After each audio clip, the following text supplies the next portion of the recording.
Page 13. Highlight. The middle stage of comedy, as we have indicated, the purgatory is the purgatorial realm. Its mood is pathos. In it, the community hopes and waits, powerless to save itself. This is by far the broadest region of comedy. Thank you. Circle pathos.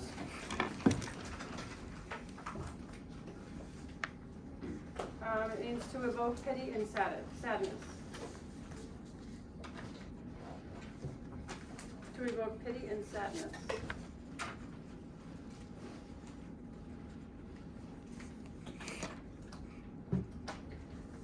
A large part of the literature generally considered comic inhabits this terrain. The Old Testament, the Odyssey, most of Aristophanes, Chaucer, and Shakespeare. Cervantes, Fielding, Jane Austen, Dostoevsky, Henry James, Chekhov, Beckett, Flannery O'Connor's The Violent Carried Away. Highlight. In it, people, though lost and in need of delivery from something outside themselves, are not really wicked. Neither are they positively good. Most of the characters in this kind of world do the best they can and patiently endure.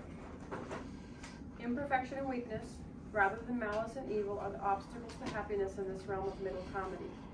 The pretty girl is yearned for, though not to be possessed, and deception and disguise are undertaken to make bad situations work out better.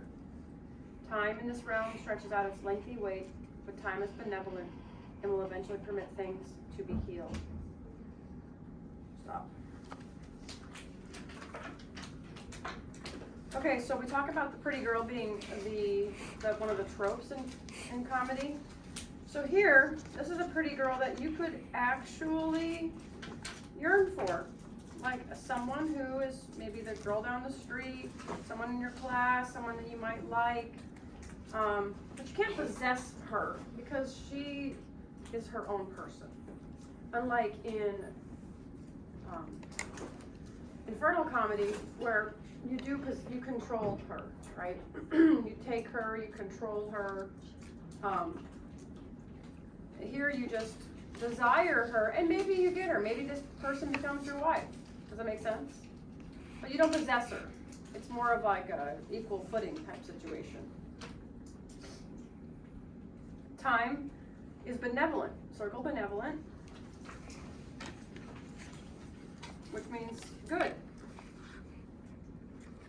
and will eventually permit things to be healed. In other words, we get a timeout in comedy, right? In the realm of space, too, this middle region has greater, circle largesse. It means generosity or grace.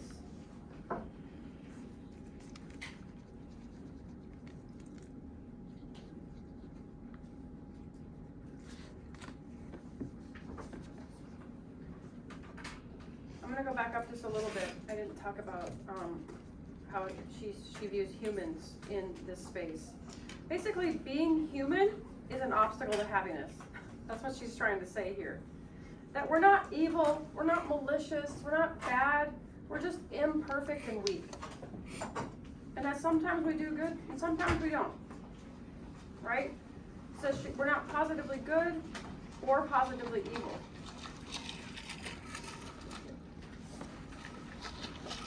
Okay, back down to the bottom again. This is the stage in which the second world of comedy accomplished its effects most beneficently. Highlight. A community may locate itself, top of 14, in a place where things can work out according to laws other than those that have gone astray in civilization. Stop. The world of Circe, Queen Arete, Calypso, instances of Odysseus aid him in understanding and undertaking his task. For Aristophanes, solitary little hopeful figures, the heavens, or the underworld, or the bedroom, are places of strength to be used against the corruption and decay of the city. For Shakespeare, Belmont, the Forest of Arden, the woods outside Athens, and Milford Haven are places of sanctuary and healing.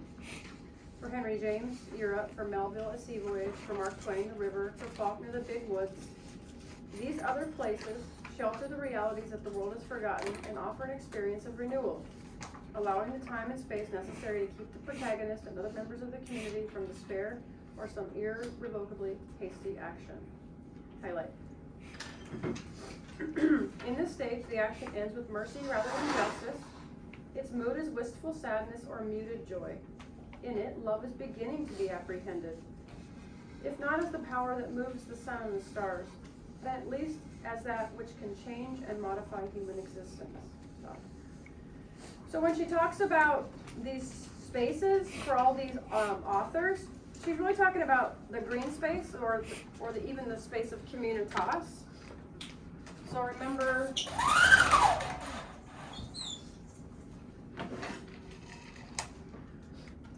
that I said that we try to find spaces of communitas, which are places of safety but also freedom.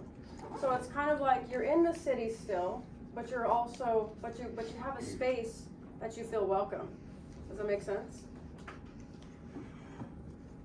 You could also go outside the city to the green space, which is sort of like just right outside the city.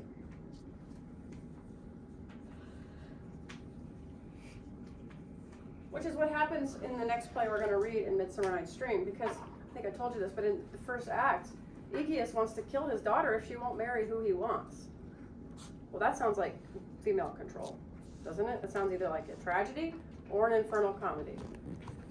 Well, when you talk about death, then, well, in a tragedy. So Aegeus tells his daughter, if you don't marry the person I want you to marry, then you can either die, I'll have you executed, you can marry who I want you to marry, or you can go be a nun.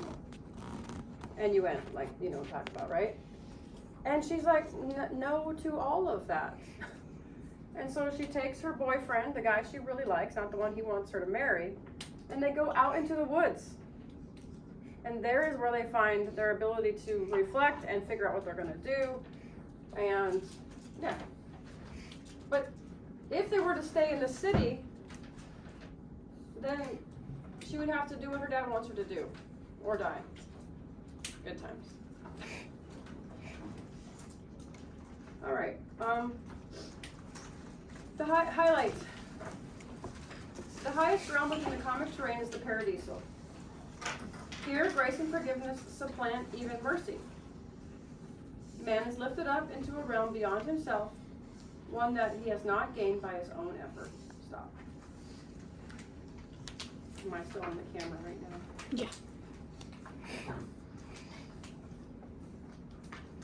In other words, there's some sort of divine intervention here. That, well, have you ever had a situation where something's just worked out for the best and you don't really know if you deserved it? Yeah? Like maybe you, well, I don't know. There's lots of different things that could have happened. But let's say you did your friends dirty, one of your friends, and that person forgave you without really even asking for, without even really asking for an excuse, or just like you did something bad, and they're like, I forgive you. That's cool. It's fine. Let's just move on. And you're like, where'd that come from? I certainly didn't deserve that for what I did to you. That's the kind of grace we're talking about. That grace that you maybe don't deserve, but you get anyway. Aristophanes' Birds portrays this realm symbolically. Dante's Paradiso, Shakespeare's Tempest, Faulkner's Reavers, Body at Ford. Highlight. Its mood is merriment and joy, its motive, pleasure and freedom. Deception and disguise are revealed to be what they are in reality: magic, grace, art. Here, love is supreme when it's not required by one's own efforts to save the day. The natural tendency of things is upward. The pretty girl has become a vessel of reality and grace. Stop. Rosalia, Beatrice, Portia, Miranda. In the modern world, she has been victimized and injured, but the quality of which she is the bearer remains undamaged. Sonia Marmeladov, Mademoiselle de Vianney, Everby Corinthia, and Linda Snopes. Very few literary works take place entirely in this realm, perhaps only Dante's Paradiso, but many make their way to it, stumblingly and feelingly. Highlight. The mark of it is not simply romantic love, or to attain the beautiful lady, but the universal movement beyond her to that which she is borne witness to, universal love. So basically,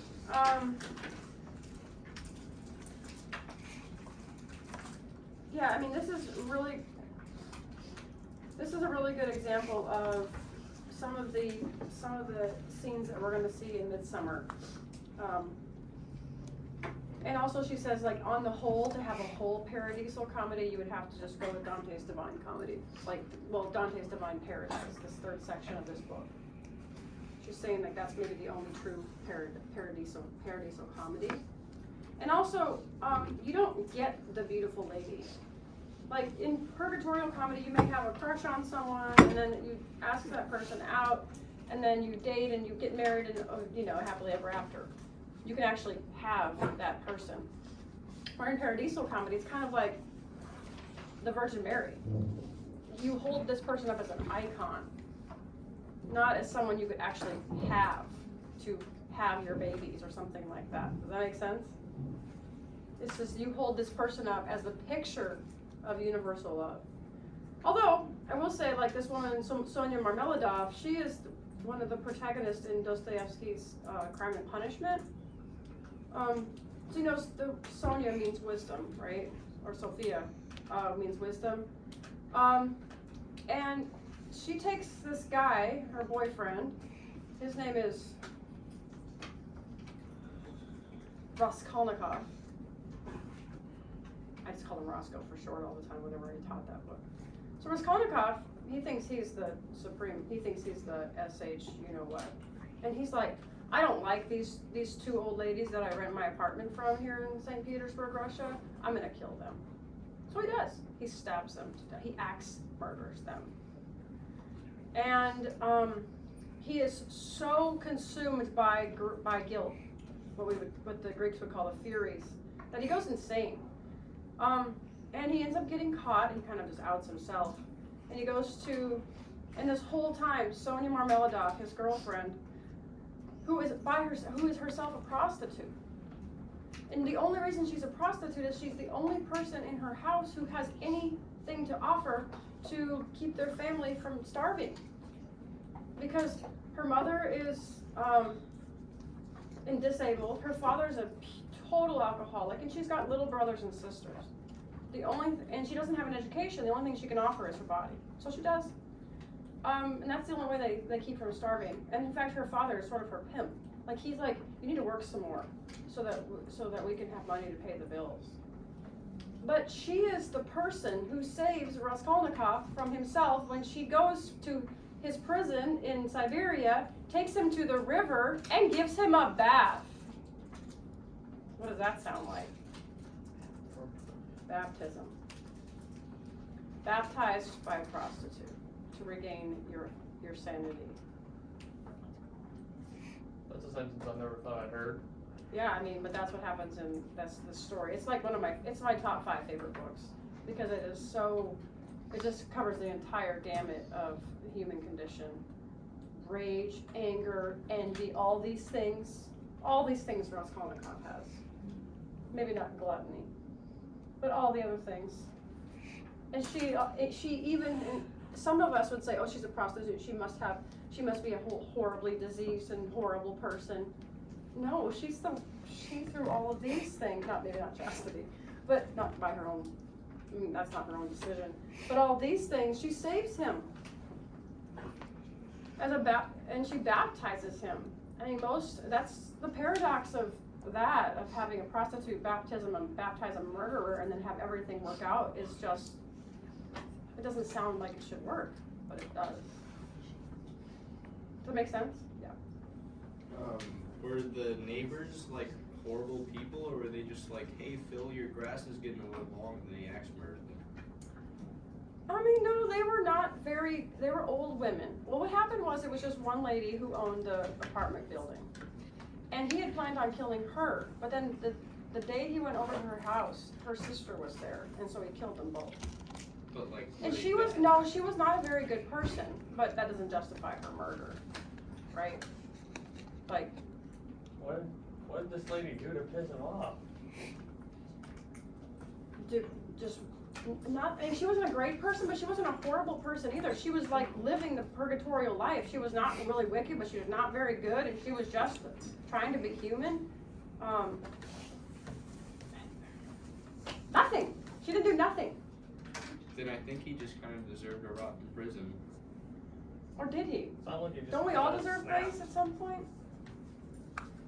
If you just murdered an old lady because she was mean. Okay, but then he felt but then after that, he felt really, really guilty. So guilty that he went insane. Sorry that I Does he murdered you, deserve, but does he I feel deserve sorry about forgiveness? it. I think this is a big question, actually, like, this is a good question for just even taking this outside of that book. Do people who do bad things and yet have absolute heartbreak over what they've done deserve forgiveness and grace? Yeah, I don't know. I mean, that's a big question for me too. Like, if you take my little girl and you do something horrible to her, do I want you to be, I don't know. I think it's really difficult. The thing is that it's not up to whether it's on moral standards of, oh, I'm sorry. It's whether You can press stop. if she's a safe person to let out and